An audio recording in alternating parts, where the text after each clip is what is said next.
Mesa de debates. Oferecimento Unimed Juiz de Fora. Planos exclusivos para estudantes do maternal à graduação. Premium FM, sintonizada no seu bom gosto.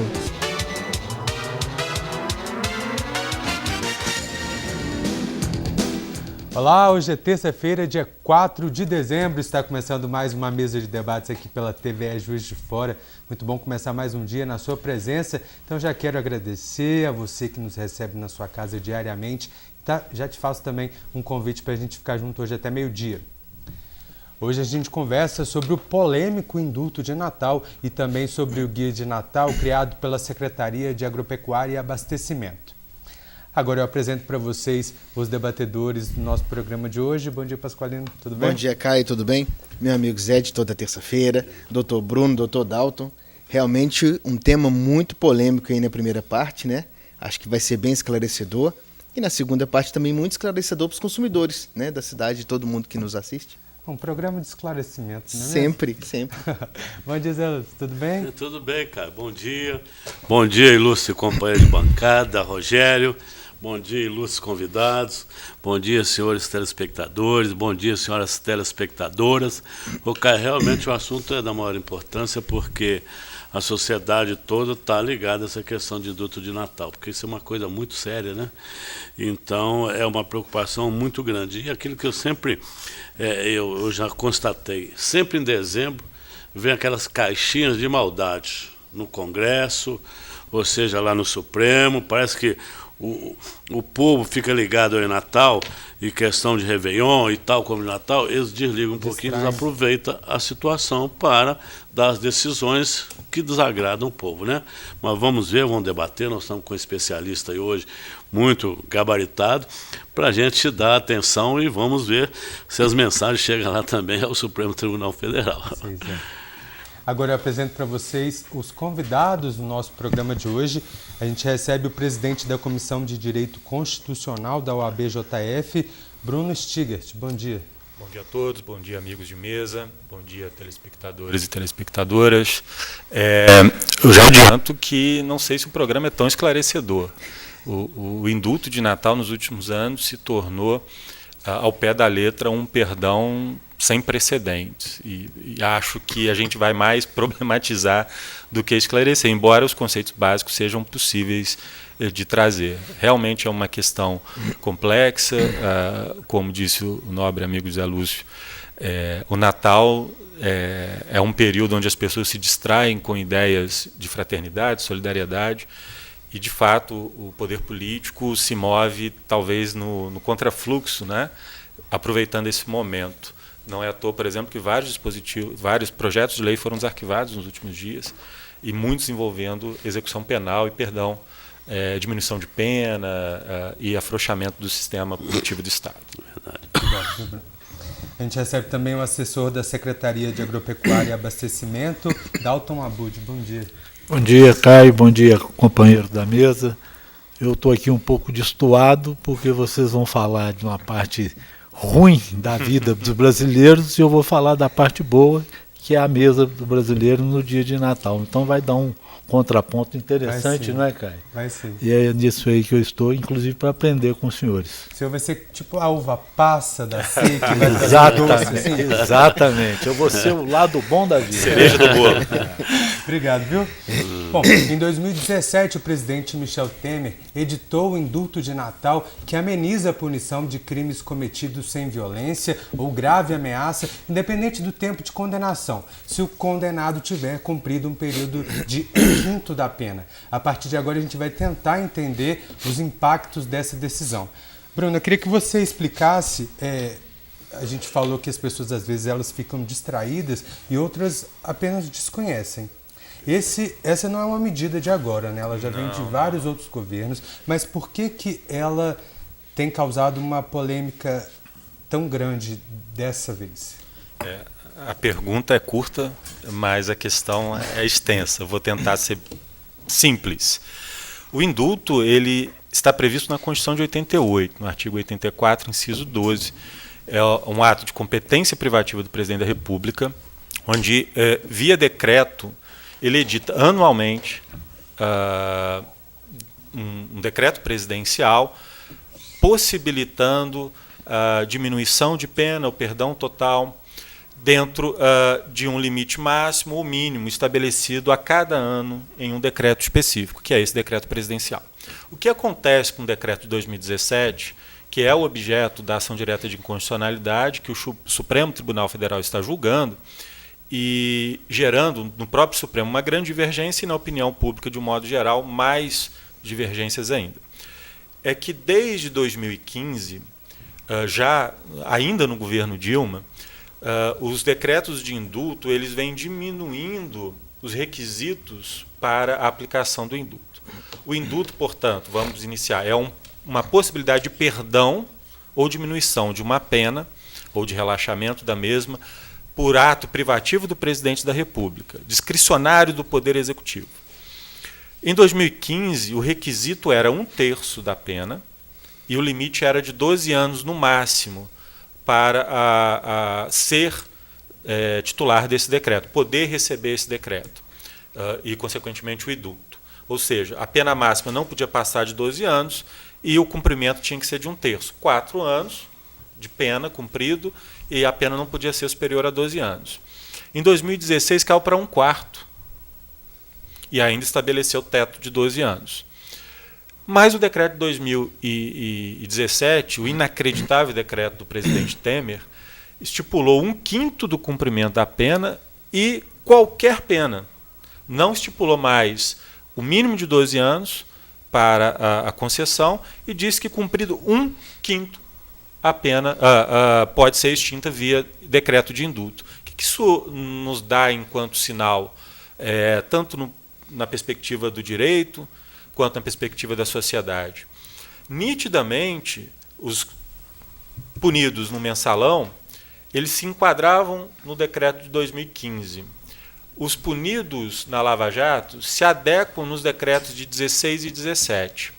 E, portanto, há um movimento no Poder Executivo muito nítido de se permitir o perdão via decreto de indulto das penas, e aqui eu cito a ordem alfabética. O primeiro deles que teria direito ao indulto, Antônio Palocci, um dos personagens principais aí na cena da Lava Jato. E, portanto, fica muito claro que esse decreto ele é um decreto que desvirtua por completo os objetivos de uma pena, de ressocialização, de responsabilização. E ela atinge, de uma forma muito nítida, corruptos. Porque nos crimes onde se emprega violência, onde são hediondos e que, portanto, não são passíveis de indulto, não haverá benefícios aos apenados. Mas nos crimes de corrupção, onde o emprego de violência não existe, objetivamente, essas pessoas terão, porque a maioria dos punidos na Lava Jato, eles estão com penas superiores a 12 anos. E se o requisito fosse o anterior, eles não teriam direito ao indulto. E eles já cumpriram, boa parte deles, 1/5 da pena. Portanto, me parece um movimento muito claro. Além do que, se você imaginar que temos um presidente com 2 processos suspensos em virtude da imunidade presidencial que ele possui, que se ele não ocupar um cargo que lhe dê imunidade no próximo mandato do futuro presidente Jair Bolsonaro, ele vai responder como réu. E, portanto, pode ser um beneficiado direto desse indulto. E outros aliados, que também, tal como eles, são investigados. Portanto, o indulto, sendo um ato privativo do presidente da República, teria por finalidade garantir de forma generalista a algumas pessoas como deficientes físicos, pessoas que cumpriram um tanto da sua pena e estão em transição para a ressocialização, ter direito ao indulto. Só que me parece que nos últimos anos o indulto se transformou num trunfo do Poder Executivo, onde, de forma estratégica, eles visam garantir sua própria liberdade no futuro próximo. Essa é uma preocupação, Caio, porque a gente sabe que isso aí tem mais ou menos seletivo, que ele falou, citou inclusive o atual presidente da República, que tem vários inquéritos e ainda estão suspensos, mas se perder um mandato não ocupar nenhum cargo, esses inquéritos terão seguimento. Agora, a preocupação maior porque isso para atingir os condenados pela Lava Jato. Então, é muito tempo, muito dinheiro que foi gasto, e a sociedade quer exatamente que sejam punidos os que cometem crimes, entendeu? Sobretudo esse colarinho branco. E, então, essa é a preocupação. Mas a minha pergunta mais que eu queria fazer para o doutor Bruno, que ele é especialista, eu sou direito do trabalho, queria entender o seguinte: vamos supor, por exemplo, o presidente Lula. Ele foi condenado a 12 anos e um mês aí de a condenação dele.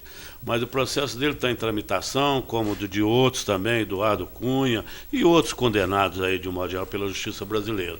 Esse processo ainda depende de recurso. O indulto vai atingir, inclusive, esses processos que ainda não foram transitados e julgados, mesmo os processos que ainda estão tramitando? Essa é uma questão que foi suscitada na DI 5874, exatamente porque temos aí o Lula como uma figura relevante para a aplicação ou não do indulto. Ele está cumprindo pena, mas não há um trânsito julgado. Logo, o indulto não abrange, em regra, essas situações. Porque a pena aí, já que não há o trânsito julgado no Supremo Tribunal Federal, ela pode ainda variar, portanto, o enquadramento ou não dele... Pode ser até absolvido, né? Exatamente, pode ser até absolvido. E, portanto, é uma questão que vai ser muito cobrada do Supremo na elaboração do acórdão. Como é que fica a situação de que ainda não teve a manifestação da última instância? Porque o Supremo Tribunal Federal dá sinais de que o trânsito julgado de segunda instância já é uma base razoável para se consolidar a execução da pena e, portanto, vejo que, de forma técnica, também teria direito ao indulto. Já que serve para determinar a execução, serviria também para receber algum benefício, até porque o direito penal ele não pode ter interpretações em mala parte, ele não pode nunca permitir uma interpretação que piore a situação jurídica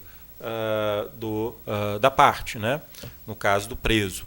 Logo, então, é uma questão que precisa ser enfrentada e deixar muito clara, senão vai haver mais polêmica, mais críticas e um argumento cada vez maior de que há uma seletividade nítida e explícita na atuação do Poder Judiciário. Doutor Bruno, a função original de quando o indulto foi criado, lá no 84, não é isso? 88. Na Constituição brasileira. O artigo? O artigo 84. Okay. Isso. Lá no artigo 84, quando ele foi criado, qual que era a função original dele? E aí, durante o tempo que a gente vê essa mudança de função, existe uma ferramenta jurídica para que isso não aconteça? Perfeita pergunta, né? Permite até complementar o esclarecimento inicial. O indulto, a finalidade dele é permitir a transição da pessoa que cumpre pena para o estado de sociabilidade novamente.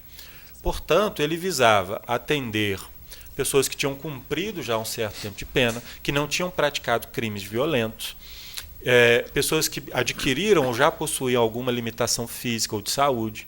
Logo, tinha uma finalidade louvável. E um requisito objetivo importantíssimo do decreto de indulto é que ele seja generalista. Ele não pode atingir implícita ou explicitamente certos grupos, como me parece que os últimos decretos abrangem. Ele tem que ser generalista no sentido de dizer, olha, é aqui um perdão, uma manifestação de solidariedade e fraternidade por parte do Poder Executivo, que acredita que essas pessoas precisam ter contato com suas famílias, com a sociedade novamente, para se tornarem pessoas melhores. E a política, como sempre, por ser praticada por homens, os homens são imperfeitos, começam a desviar suas finalidades. Como eu disse, imagina, um presidente da República decreta um indulto em 2017, sem precedentes, no sentido de haver tanta frouxidão, tanto perdão como este. E, insisto, os crimes violentos não se aplicam o indulto. Nos crimes de colarinho branco, nitidamente são crimes que o indulto pode ser aplicado. Essa é a grande preocupação, por exemplo, do relator, que é o ministro Barroso, que concedeu a liminar na ADI e manteve suspenso a aplicação do indulto, e que me parece que continuará dessa forma. Portanto, a fim de concluir, posso dizer que o indulto tem uma origem importante e relevante. O indulto ele visa a ressocialização e o retorno dessa pessoa melhor à sociedade. Porém, infelizmente, ele vem ganhando nos últimos anos contornos dramáticos, a ponto de permitir o cumprimento, nenhum tempo de cumprimento da pena, praticamente, nenhum teto, né? E 1/5 tão somente da pena. Bom, a gente vai pausar agora a nossa conversa. Daqui a pouco eu quero que você explique um pouquinho mais como foi a votação no Supremo e também de todas as manobras que foram feitas para tentar evitar que ele fosse aprovado.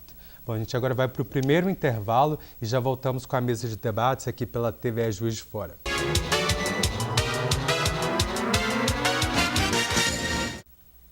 Já estamos de volta com a mesa de debates aqui pela TVE Juiz de Fora. Doutor, o senhor poderia explicar para a gente como que foi essa votação e quais foram esses recursos utilizados para que ela não fosse concluída? Eu poderia, cara, só pegar uma carona na pergunta, que é dentro desse aí, o julgamento já começou, perguntar para o ilustre convidado, esse processo está se discutindo. Me parece que eu acompanhei um pouco o julgamento, tem uma medida que está querendo que seja declarado inconstitucional o indulto, o decreto. Mas também tem uma cautelar lá que essa cautelar, qual é o significado dela, o que realmente está sendo votado. Primeiro, eu acho que é a constitucionalidade, né? Inconstitucional ou não, né? Porque se for inconstitucional, não adianta, não vai valer nada, né? Agora, e essa cautelar que também foi colocada lá em julgamento, que eles estão também examinando? Perfeito, Zé Lúcio. Eu vou começar pelo Zé Lúcio e estendo a análise do comportamento judicial do Supremo neste caso. A ADI, proposta pela Procuradora-Geral da República, Raquel Dodge, ela foi feita com pedido de liminar. Então, foi pedida a declaração de inconstitucionalidade do decreto com a liminar. Essa liminar foi concedida pelo ministro Barroso, cautelar no caso, e ela vem sendo aplicada, né, tendo eficácia desde então. Portanto, desde o início do ano até agora, o decreto de 2017, do indulto, não pode ser aplicado porque a sua eficácia está suspensa, a partir de uma liminar concedida pelo relator. E eles querem derrubar a liminar de forma ágil porque o decreto tem validade de 1 ano.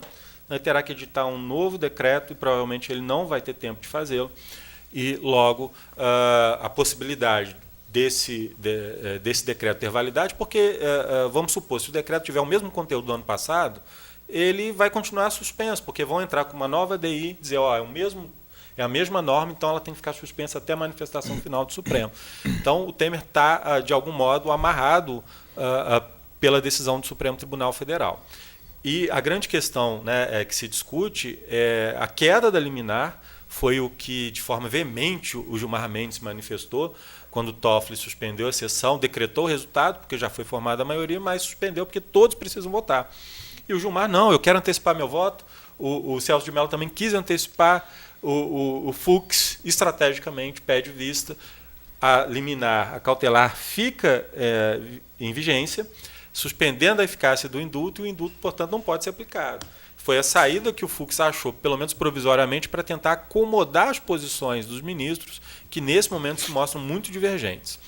No caso do Supremo, o indulto está da seguinte forma. O seu relator, o ministro Roberto Barroso, ele declara a inconstitucionalidade do indulto, ou uma interpretação no sentido de que o indulto se estenda aos crimes por corrupção. Ele tem a mesma aplicabilidade de crimes praticados com emprego de violência. Logo, quem praticou corrupção não vai ser perceptor desse indulto. Ele não pode receber o indulto. Foi a posição dele. O ministro Fachin visou uma posição um pouco mais intermediária, mas também no sentido de que quem praticou corrupção não pode receber o indulto.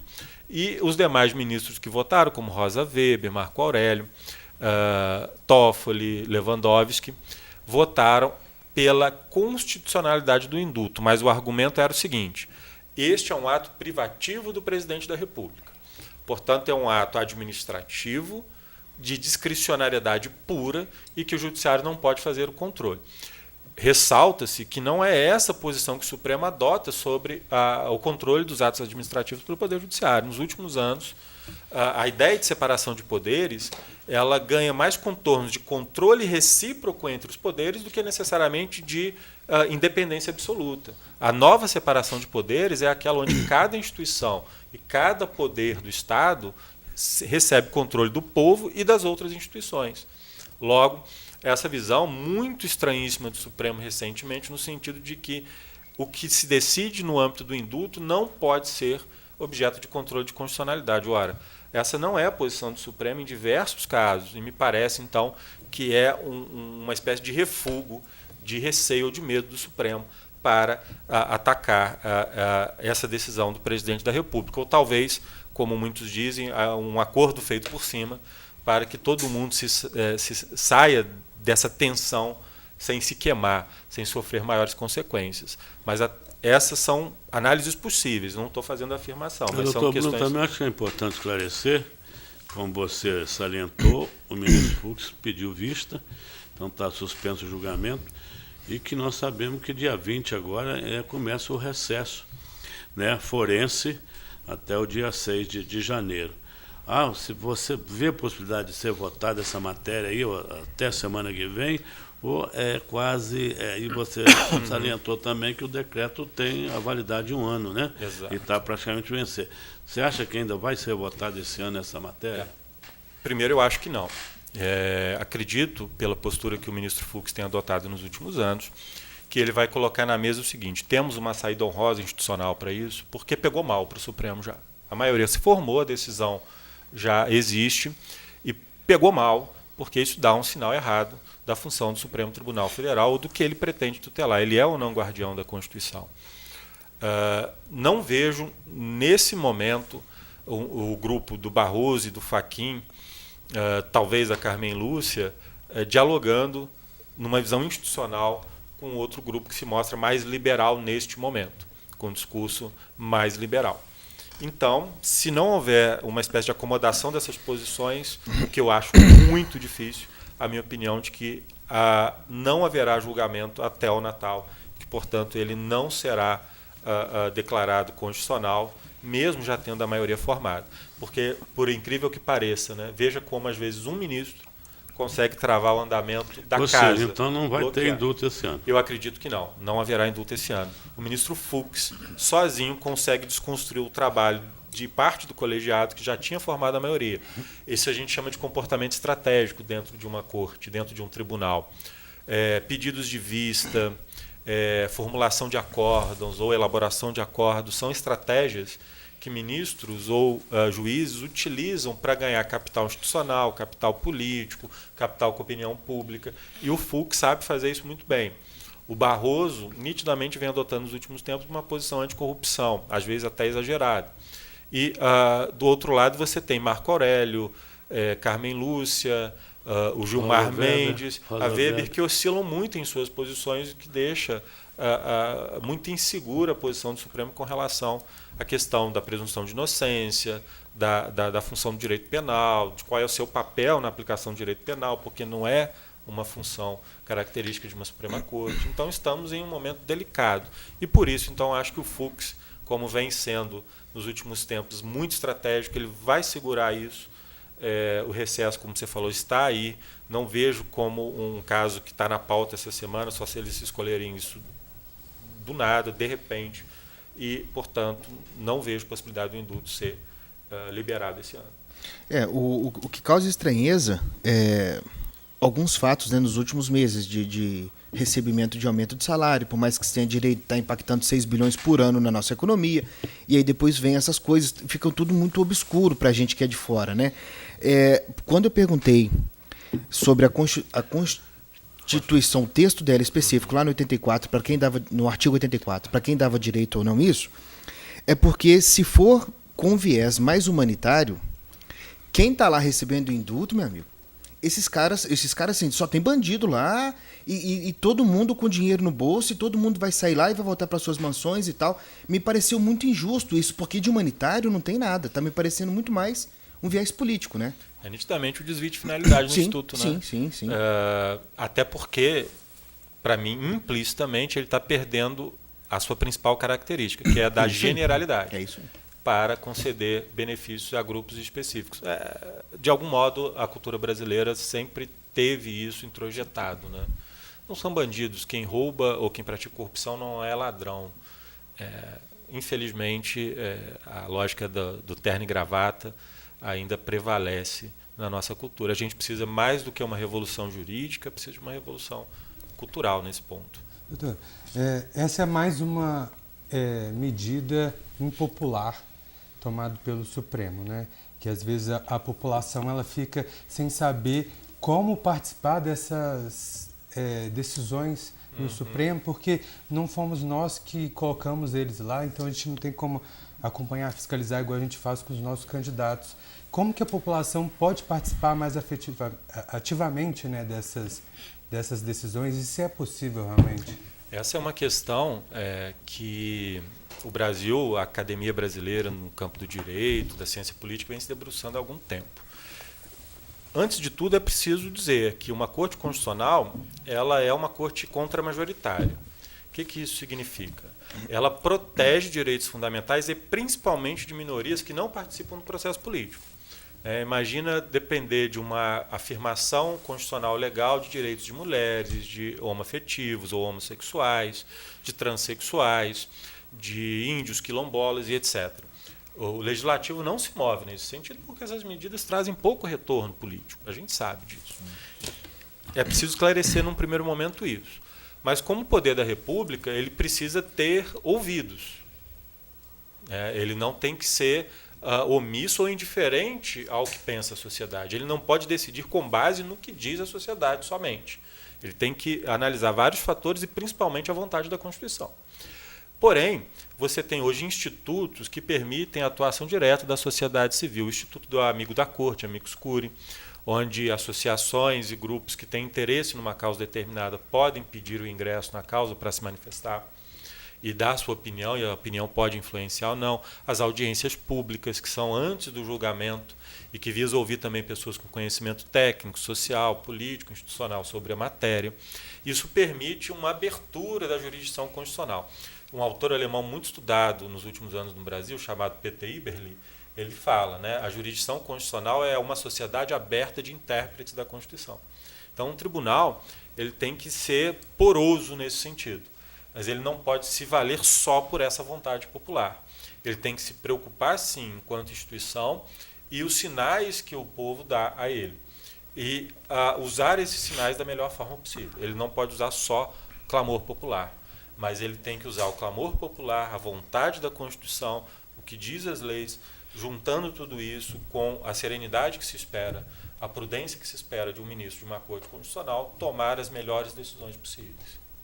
E ano que vem, com a posse do presidente eleito Jair Bolsonaro, que teve como uma das principais bandeiras o fim da corrupção, você acha que ele vai tornar mais rígido essas regras do indulto de Natal? Vai voltar a ter um prazo de cumprimento de pena maior? O nosso futuro presidente é uma incógnita. Eu, ao mesmo tempo que vejo um desejo de mudança, no que diz respeito ao resultado das urnas, eu tenho muita desconfiança com suas ideias e manifestações.